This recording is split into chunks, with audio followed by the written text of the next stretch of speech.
They said it was an accident. They said the quarry was empty. But 15 years later, someone started leaving her shoes there. And when I went back to my hometown, I realized the truth wasn't buried. It was waiting. My name is Cor, and this is the story of Black Hollow, a town that chose silence over a girl's life, and the night I returned to uncover what everyone agreed to forget. This isn't a ghost story. It's a story about guilt, memory, and the cost of looking away. The road into Ashevale narrowed without warning. One moment, Caleb Warren was driving on a cracked two-lane highway with a faded centerline, and the next, the world seemed to compress around him, trees closing in, sky dimming, the air heavier somehow. His headlights caught dust where there shouldn't have been any, floating slow and aimless like ash that had forgotten how to fall. He slowed without meaning to. Ashevale had that effect on people. The town sign appeared suddenly out of the fog, leaning to the right as if tired of standing straight. Caleb stared at it longer than he should have. He didn't remember that line being there. The engine idled. Somewhere in the woods, something moved, branches brushing together, not violently, just enough to be heard. The sound slipped under his skin. "This is stupid," he muttered, and drove on. He told himself he'd only come because the letter had no return address, because it mentioned his father by name, because it said what happened in 2009 wasn't an accident. But if he were honest, and Caleb had spent years perfecting dishonesty, he came because a part of him had never left.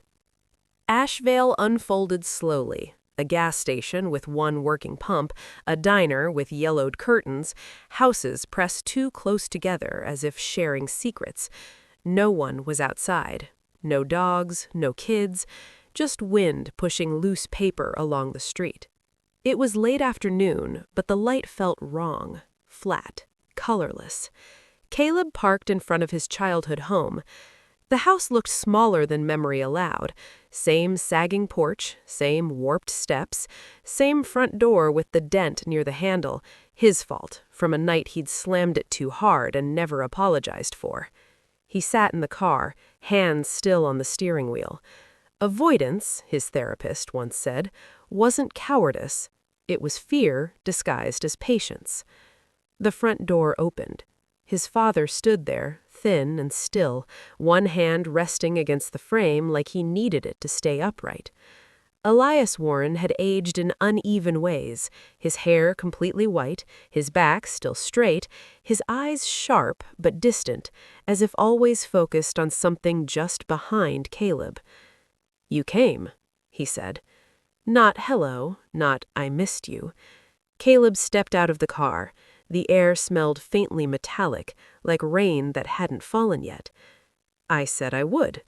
Elias nodded once, then turned and went inside without waiting. The house was cold. Not physically, something deeper, as if warmth didn't belong here anymore. The walls held silence the way lungs hold breath, tight and waiting. "You still don't use the heater?" Caleb asked. Elias removed his coat slowly, carefully. "No point." Caleb didn't ask what that meant. They stood in the living room, separated by years neither wanted to bridge. On the mantel sat 3 framed photos. Caleb recognized them instantly and looked away just as fast. His sister, Lily, smiling, always smiling. "You got the letter," Elias said. "Yes." "You didn't call." "I didn't know what to say." "That's never stopped you before." Caleb flinched. The words weren't angry. That made them worse. "Who sent it?"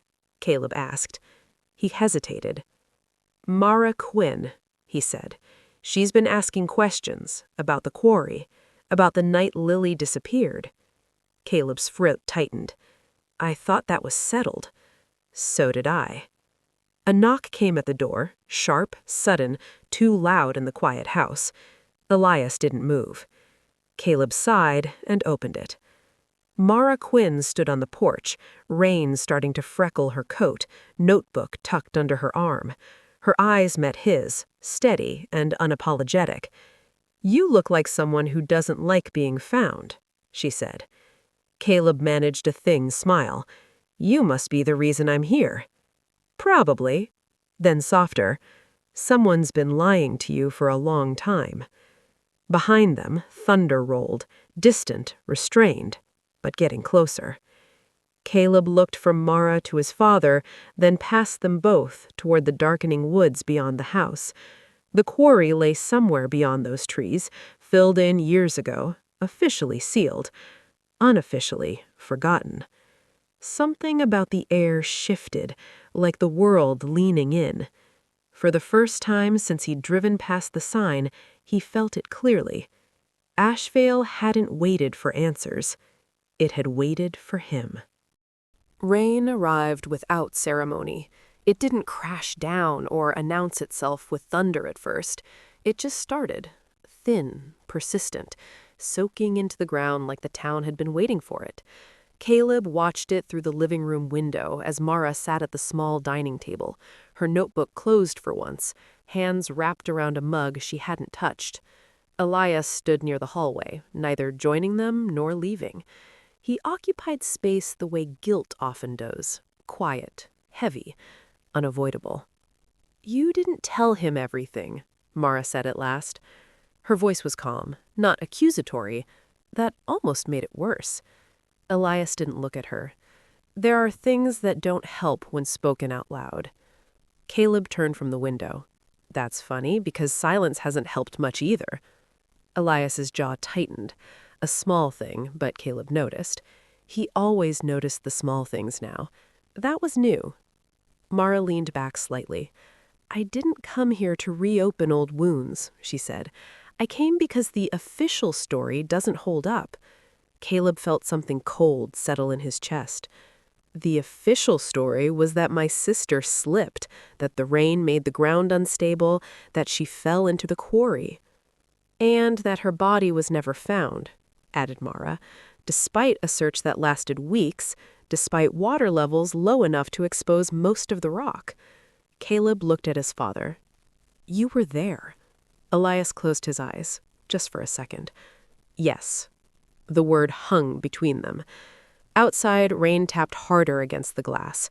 The sound filled the gaps no one wanted to step into. "Why now?" Caleb asked Mara. "Why dig this up after 15 years? She hesitated. For the first time since arriving, uncertainty flickered across her face.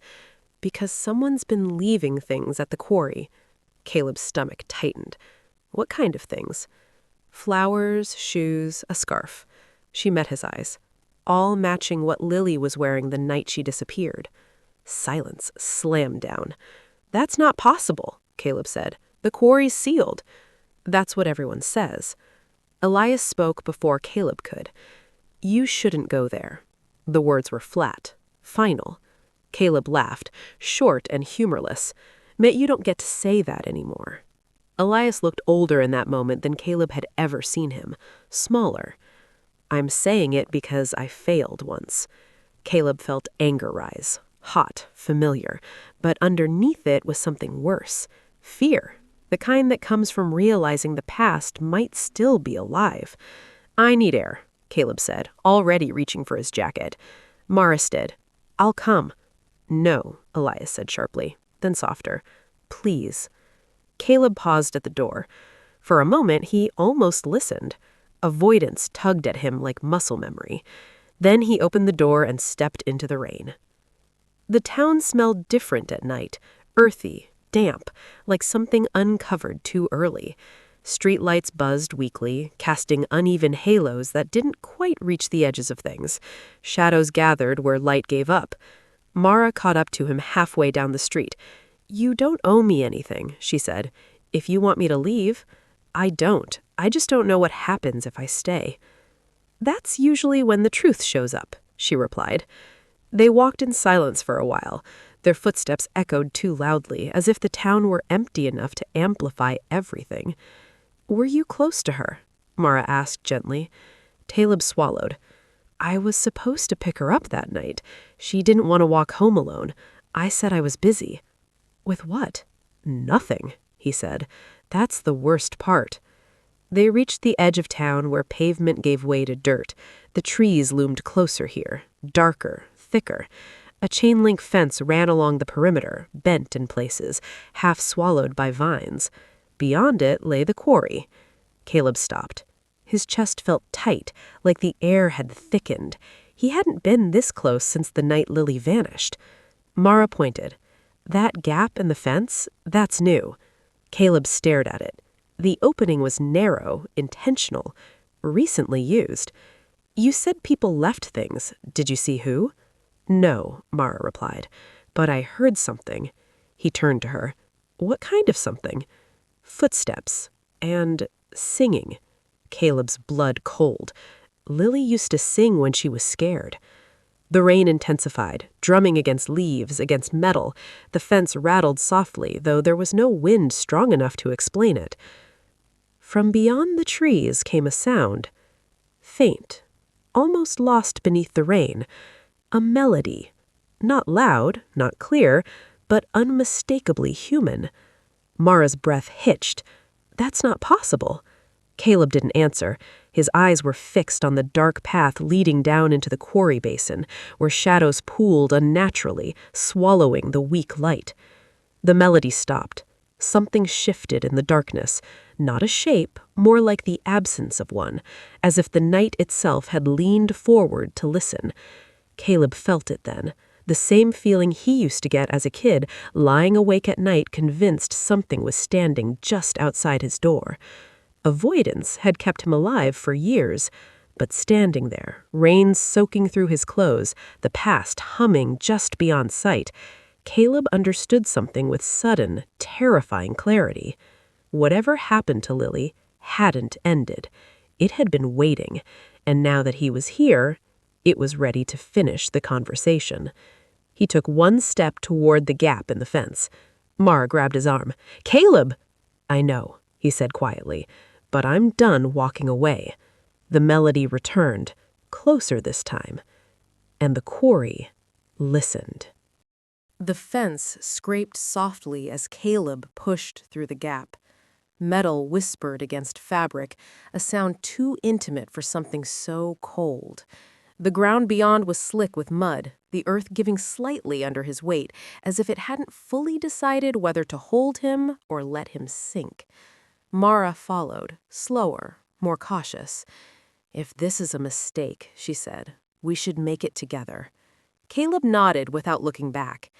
The path down into the quarry curved like a scar through the trees. Rainwater traced thin streams along the edges, reflecting fragments of light that broke and vanished as soon as he noticed them. The deeper they went, the quieter the world became. Rain softened, wind disappeared. The melody faded again. Caleb stopped. "You hear that?" he asked. Mara shook her head. "No."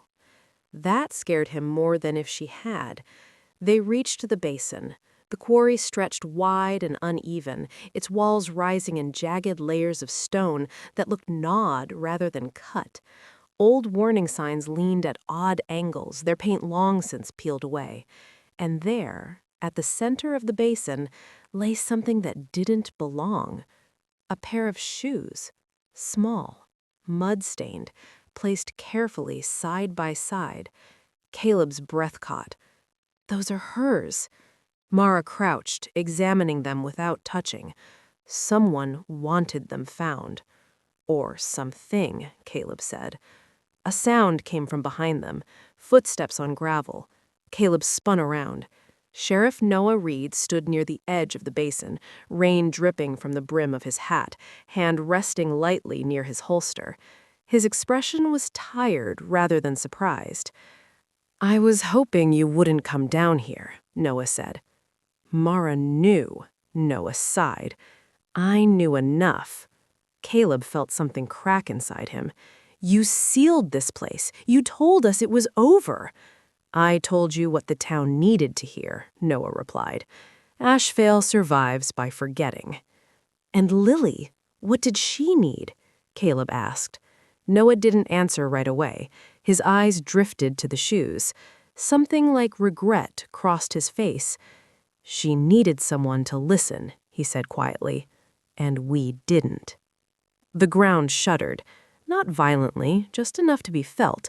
The water in the pools rippled outward in slow, perfect circles. Mara stepped closer to Caleb. "That's not normal." The melody returned. This time, it came from everywhere. From the stone walls, from the water, from inside Caleb's chest. He staggered, pressing a hand to his ribs as memory surged. Lily's voice, young and unsteady, singing to herself in the dark, pretending not to be afraid. "I should have been there," he whispered. The quarry answered. The water closest to them darkened further, thickening, rising slightly above its surface tension. A shape formed, not solid, not fully present, a suggestion of a girl standing knee-deep, hair plastered to her face, eyes hollow with waiting. Mara gasped. Noah swore under his breath. Caleb stepped forward. "Lily," he said, voice breaking. "I'm here." The shape tilted its head. The melody stopped, and in the silence that followed, a voice, not heard but felt, pressed into Caleb's mind. "You left." Tears blurred his vision. "I know. You didn't come back. I'm back now." The water surged. Mara grabbed his arm. "Caleb, this isn't—" "It's her," he said, "or what's left." Noah raised his voice. "Listen to me. Whatever this is, it feeds on guilt, on unfinished things." Caleb didn't look at him. Then it picked the right person. The shape in the water solidified just enough to be unmistakable. A hand rose, fingers too long, joints bending wrong, pointing toward the far wall of the quarry, where the stone had collapsed years ago. "Something's behind that," Mara said. Noah nodded slowly. "We never cleared it." Caleb felt the pull then, not physical, emotional, like gravity made of memory. He understood with sickening clarity.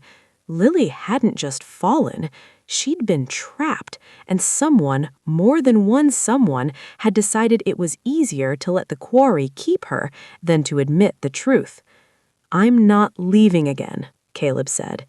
The shape's face softened just a fraction. The rain returned all at once, crashing down, breaking the stillness. The water receded, the figure dissolving back into darkness. But the message lingered. Behind the collapsed wall, something waited, and it wasn't done asking for accountability. As thunder rolled overhead, Caleb realized the quarry wasn't haunting Ashvale. Ashvale was haunting itself, and the price for forgetting was finally due. They didn't speak as they crossed the basin. The rain had turned the quarry floor into a patchwork of slick stone and sucking mud. Every step felt deliberate, heavy with consequence. Caleb moved first, drawn toward the collapsed wall like a compass needle pulled by something buried deep underground. The wall rose ahead of them in a jagged heap, broken limestone, rusted metal supports, and earth compacted by years of neglect. It looked stable in the way old lies often do, convincing until pressure is applied. Noah stopped a few feet back. "This is where the report says she fell." Caleb glanced at him. "The report also says you searched everything." Noah's mouth tightened. "We searched what was visible." Mara knelt, brushing away wet gravel near the base of the collapse. "There's space here," she said. "Not enough for a person to walk through, but enough for a voice." Caleb felt a chill ripple through him. Lily had screamed, of that he was suddenly certain. Not once, not dramatically, but again and again until her throat gave out, or hope did, whichever came first. The thought hollowed him. "Help me," he said.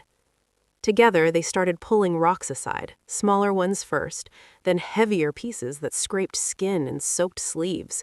Mud coated their hands. The rain made everything slippery, uncooperative. Minutes stretched. Muscles burned. Breath came hard. Then Caleb's hand brushed against something that wasn't stone. He froze. "Stop," he said. Mara leaned closer, her face pale. "What is it?" Caleb cleared away more dirt, carefully now. A piece of fabric emerged, faded blue, threadbare at the edge. Lily's jacket. The world narrowed to a pinpoint, sound dulled, the rain felt distant, unreal. "She was here," Mara whispered. Noah closed his eyes. "God!" They worked faster after that. Desperation replaced caution. Rocks shifted, the opening widened just enough to reveal a shallow cavity beyond the collapse. Inside lay a shallow hollow, and within it, bones.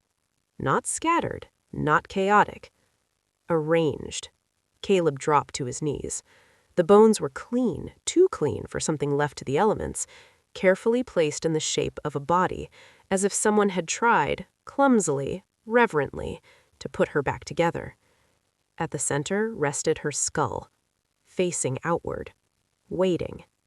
Mara covered her mouth, tears streaking down her face. "Someone came back for her." Noah stared, shaken. "No, we would have known." Caleb didn't hear them. He was staring into empty eye sockets that somehow still felt familiar. "I'm sorry. I should have come." The rain slowed. The air thickened again. From the pools behind them came a low sound, less a melody now, more a vibration. The water trembled, the surface darkened, spreading toward the shore like a living shadow. Mara backed away. "Caleb, it's happening again!" The shape rose once more, but this time it didn't stop at the water's edge. It stepped on stone. Closer, clearer. Lily, if it could still be called that, stood dripping before them, her outline wrong in subtle ways, too still, too patient. Her mouth opened, and though no sound emerged, Caleb understood. They knew. He turned slowly to Noah. Noah's face had gone ashen. "You knew she was alive." Noah's voice shook. "We heard her, for hours, but the wall was unstable. If we dug—" "She would have lived," Caleb finished. Silence answered him. The thing that had been Lily moved closer to Noah. Mara stepped between them. "This isn't justice, this is—" The ground lurched violently. Mara fell. Noah stumbled backward, panic flashing across his features as the shadow surged, wrapping around his legs like water turned solid. Caleb shouted, "Stop!" The shape hesitated. Caleb stepped forward, heart pounding. "This isn't what you wanted." The hollow eyes turned to him. "You wanted the truth," he said. "You wanted to be seen." He looked at Noah. "Say it." Noah swallowed hard, voice breaking. "We left her. We chose the town over a girl." The words landed like a verdict. The shadow loosened its grip. Caleb knelt again, this time beside the bones. "We'll tell them," he said. "Everyone. We won't let them forget you again." The quarry exhaled. The rain softened to a mist. The shadow receded, dissolving into the water until the surface went still. The presence vanished, but not the weight of what remained. Mara sat in the mud, shaking. What happens now? Caleb looked at the arranged bones, the collapsed wall, the town lights flickering weakly beyond the trees. "Now," he said, "Ashvale has to remember." And for the first time since he arrived, the quarry felt empty. Not hungry, not waiting, just quiet. But Caleb knew better than to call that peace, because truth, once uncovered, doesn't stop moving. And neither would he. Morning came reluctantly. A pale, colorless light crept into the quarry, revealing everything the night had softened. Mud looked uglier in daylight, the rocks felt colder. The bones, Lily's bones, were unmistakably real now, stripped of shadow and suggestion. Caleb hadn't slept. He sat on a flat stone near the cavity, elbows on his knees, staring at nothing. Every few seconds, his mind replayed the same moments, the shape rising from the water, Noah's confession, the way Lily's presence had faded, not angrily, not violently, but like someone finally heard. Mara stood a short distance away, phone pressed to her ear, voice low. She wasn't calling for backup yet. She was calling her editor. Caleb could tell by the way her shoulders tightened, by the pauses where she listened longer than she spoke. Truth always had consequences. She knew that. So did he. Noah sat apart from both of them, back against a rock wall, hands shaking despite the cigarette burning forgotten between his fingers. He looked smaller now, not the man who'd worn authority like armor for decades, just another person who made a choice and lived inside it for too long. Elias arrived just after sunrise. Caleb heard his footsteps before he saw him, slow, careful, like a man approaching something sacred or dangerous. Elias stopped when he saw the bones. For a long time, he didn't move. Then his knees gave out. The sound he made wasn't quite a sob. It was lower, rougher, like something tearing that had already been worn thin. "I told myself she didn't suffer," Elias said, his voice breaking apart. "I told myself it was quick." Caleb stood. For a moment, he considered staying where he was. Avoidance whispered to him, familiar and tempting. Instead, he walked to his father and knelt beside him. "She waited," Caleb said quietly, "but she wasn't alone anymore." Elias looked up, eyes red and glassy. "Why didn't you hate me?" Caleb exhaled slowly. "Because I hated myself enough for both of us." Mara approached, ending her call. "This won't stay buried. Not now. Not after this." Noah let out a hollow laugh. "The town will tear itself apart." Maybe it should. Maybe that's the cost. They helped Elias to his feet. Together, they wrapped Lily's remains carefully, reverently, not like evidence, like family. As they climbed out of the quarry, Caleb felt it again, that sense of being watched. He paused at the edge and looked back. The water lay still, ordinary, empty, but the air felt lighter. Ashvale gathered by noon. News traveled fast in small towns, especially when it carried the weight of guilt. People stood in clusters near the old community hall, murmuring, faces tight with fear and curiosity. Some recognized Caleb immediately. Others avoided his eyes. Mara stood near the steps, notebook in hand, waiting. Noah stepped forward first. His voice shook, but he didn't stop. He told them everything. About the night Lily fell, about the voices from behind the collapse, about the decision to seal the quarry and call it an accident. Gasps rippled through the crowd. Someone cried out. Another person cursed. Elias spoke next. He didn't defend himself. He didn't explain. He simply said, "I agreed to forget, and forgetting killed my daughter twice." When it was Caleb's turn, the words came slower. "I spent 15 years pretending this place didn't shape me, but the truth is, Ashvale didn't lose Lily that night. It chose to." Silence followed. Not the heavy, expectant kind, but the kind that comes when people recognize themselves in something they wish they hadn't. The quarry was reopened officially that afternoon. State investigators arrived. Records were pulled. Stories contradicted each other. The town began to fracture along fault lines that had always been there. Mara stayed late into the night, documenting everything. Noah turned in his badge. Elias moved through the house like a ghost, packing things he no longer needed. And Caleb stood on the porch alone, watching dusk settle over Ashvale. For the first time since returning, he didn't feel pulled backward. He felt tired, cleaned out, like a wound that had finally been exposed to air. Mara joined him. "You could leave," she said gently. "No one would blame you." Caleb thought of the sign at the edge of Cown. "You always come back." Maybe, but not yet. The wind moved through the trees, carrying with it the faintest echo of a melody, not sad, not angry, just present. And in that moment, Caleb understood something he'd avoided his whole life. Healing wasn't about moving on. It was about standing where it hurt and choosing not to look away.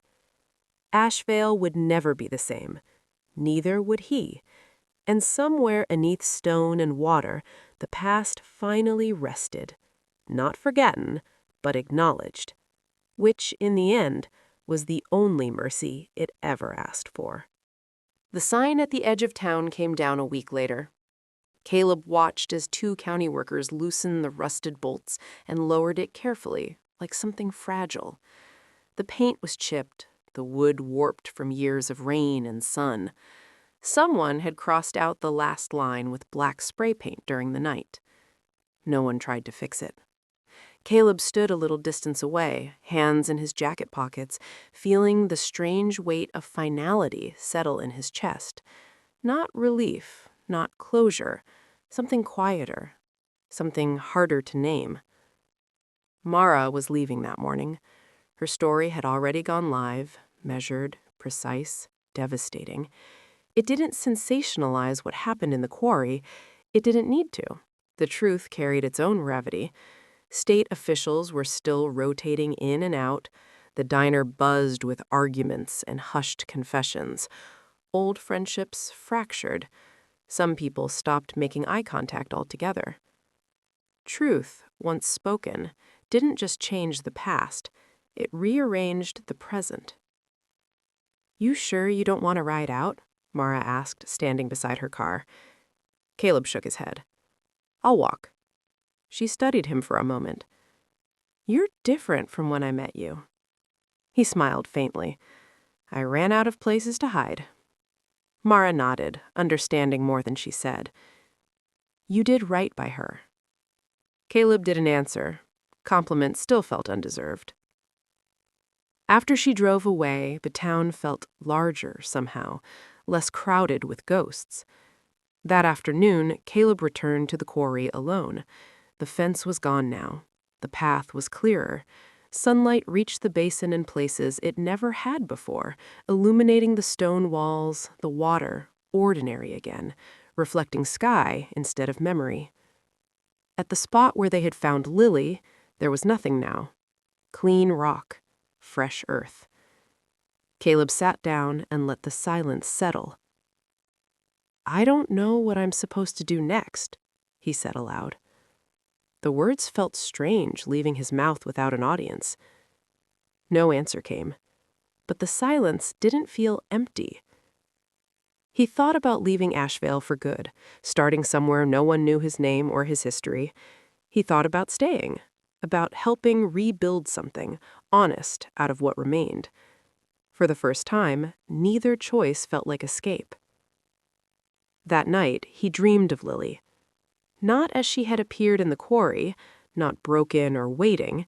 She stood on the old bridge near their childhood home, swinging her legs, humming softly.